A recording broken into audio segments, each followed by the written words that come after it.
Everyone, welcome to bright IQ। तो आज हम लोग सॉल्व करने वाले हैं MCQ क्वेश्चन को। ये MCQ आपकी एग्जामिनेशन व्यू से बहुत ही इंपॉर्टेंट है। 99% चांस है कि इस तरह के क्वेश्चन आपके एग्जाम में पूछे जाएंगे। तो हम लोग स्टार्ट करते हैं क्वेश्चन नंबर 1 से। हमारा फर्स्ट क्वेश्चन है, यदि अल्फा और बीटा द्विघात समीकरण ax² + bx + c के दो शून्यक हो तो अल्फा प्लस बीटा क्या होगा। देखो ये क्वेश्चन तो एक दिया हुआ है, लेकिन इसमें कम से कम 2 से 3 क्वेश्चन बनेगा। देखो कैसे, जैसे हमारे पास क्या दिया हुआ है, अल्फा और बीटा दिया हुआ है, तो किसी भी द्विघात समीकरण में हमारे पास अल्फा और बीटा दिया रहता है।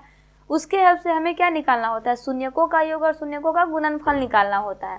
यहाँ पे क्या दिया हुआ है कि दो शून्यक दिए हुए हैं, तो अल्फा प्लस बीटा क्या होगा।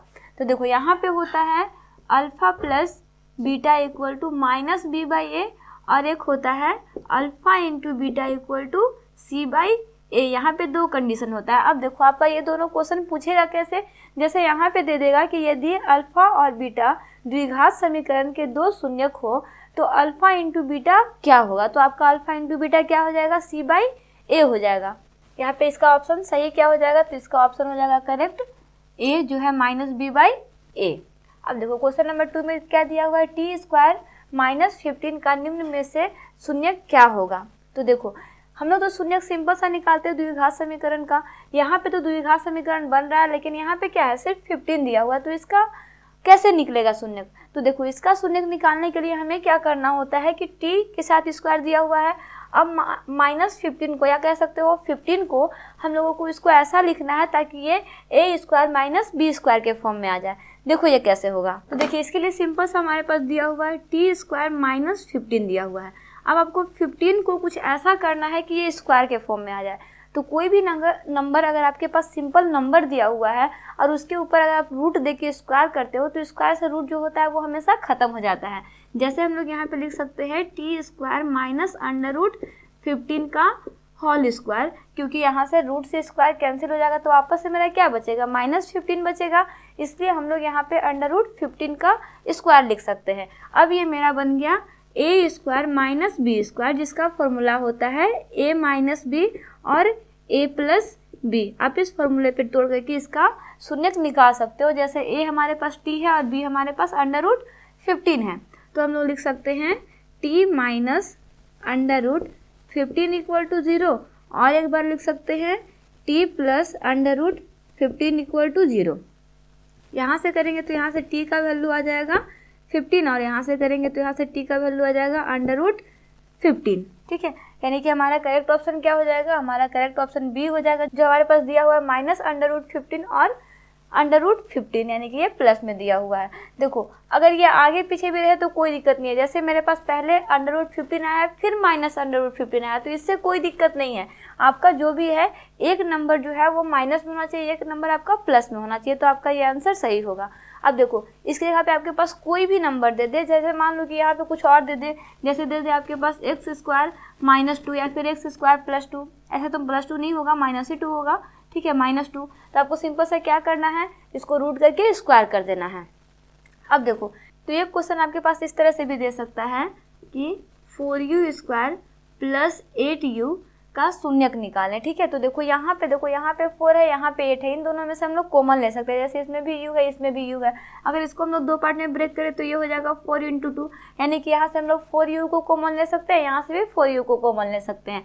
तो 4u हमारा कॉमन हो जाएगा, तो ब्रैकेट में क्या बचेगा, u + 2 बचेगा, यानी कि मेरा दो शून्य क्या हो जाएगा, एक शून्य हो जाएगा 4u = 0 और दूसरा हो जाएगा u + 2 = 0। यहाँ से अगर हम लोग करेंगे तो u = 0/4, यानी कि u का वैल्यू कितना आ जाएगा, 0 आ जाएगा। इधर से करेंगे तो ये सिंपल सा u = -2 हो जाएगा, यानी कि इसके दो शून्य क्या हो जाएंगे, 0 और -2 हो जाएंगे। तो इस तरह से भी अगर आपके पास क्वेश्चन दिया रहे तो आप आसानी से उसको सॉल्व कर सकते हो। अब देखिए हम लोग देखते हैं next question number 3। Question number 3 में क्या दिया है कि द्विघात बहुपद x² - 2x - 8 का शून्यक क्या होगा, यानी कि इसका शून्यक बताना है। तो शून्यक निकालने के लिए हम लोग सबसे पहले इसको तो द्विघात समीकरण के अकॉर्डिंग ही सॉल्व करते हैं। तो देखो हमारे पास क्वेश्चन क्या दिया हुआ है, x² - 2x - 8। देखो इसे सॉल्व करने का सिंपल सा ट्रिक होता है, ये 2 से 3 स्टेप आपको याद रखने होंगे। अगर आप 2 से 3 स्टेप याद रखोगे तो आपका ये क्वेश्चन जो है वो बहुत ही आसानी से बन जाएगा, यानी कि किसी भी द्विघात समीकरण से आप शून्य निकाल सकेंगे। देखो फर्स्ट स्टेप क्या होता है कि फर्स्ट और लास्ट वाले नंबर को हम लोग आपस में गुना करते हैं। अगर इसको गुना करेंगे तो ये क्या हो जाएगा, -8x² हो जाएगा। अब इसको हमें 2 पार्ट में ऐसे ब्रेक करना है कि हम लोग इन दोनों पार्ट को जोड़े या घटाए तो मेरा -2 आए, और उसी दोनों नंबर को गुना करें तो मेरा -8 आ जाए। ठीक है, जैसे अगर हम लोग करते हैं -4x इंटू 2x करते हैं तो इसका आंसर कितना आएगा, -8x² आएगा।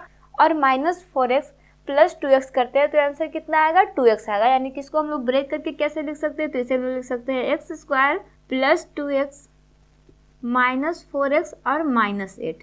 ठीक है, इसे हम लोग सिंपल सा इस तरह से ब्रेक करके लिख सकते हैं। अब इन दोनों में से कॉमन देखो क्या हो जाएगा, इसमें भी इसमें x² है, इसमें 2x है, इसमें एक x है, इसमें एक x है, x को कॉमन ले लेंगे, ब्रैकेट में क्या बचेगा, x + 2।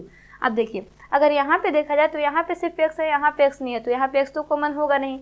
यहाँ पे 4 है लेकिन यहाँ पे 4 नहीं है, लेकिन यहाँ से हम लोग 4 कॉमन ले सकते हैं। कैसे, क्योंकि इसे हम लोग 2 गुने 4 के फॉर्म में लिख सकते हैं, यानी कि हमारा 4 जो है यहाँ से कॉमन हो जाएगा। अब 4 के साथ और क्या नंबर कॉमन होगा, यहाँ पे माइनस भी कॉमन होगा क्योंकि दोनों में माइनस दिया हुआ है। ठीक है, तो हम लोग कॉमन क्या ले लेंगे, -4, ब्रैकेट में क्या बचेगा, x + 2।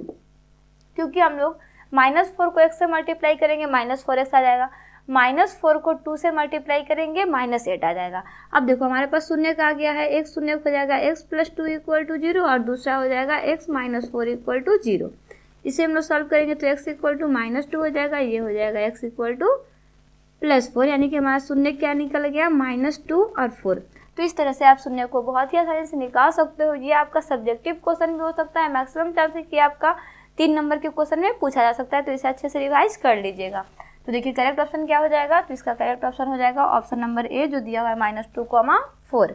ठीक है, अब देखो क्वेश्चन नंबर 4 में क्या दिया हुआ है कि एक द्विघात बहुपद के शून्यकों का योग तथा गुणनफल क्रमशः दिए हुए हैं, तो द्विघात बहुपद क्या होगा। तो इसके लिए तो सिंपल सा फॉर्मूला यूज करते हैं हम लोग, जो हमारे पास होता है शून्यकों का योग का फॉर्मूला और शून्यकों का गुणनफल का फॉर्मूला, क्योंकि हमारे पास शून्यकों का योग भी दिया हुआ है, गुणनफल भी दिया हुआ है, और इसी की मदद से हमें क्या निकालना है, इसके बहुपद निकालने हैं। तो देखिए शून्यकों का योग बराबर होता है α + β = -b/a। हमारे पास -b/a का वैल्यू कितना दिया हुआ है, तो ये दिया हुआ है -3। अगेन हमारे पास होता है α × β जो होता है c/a, जिसका वैल्यू दिया हुआ है 2।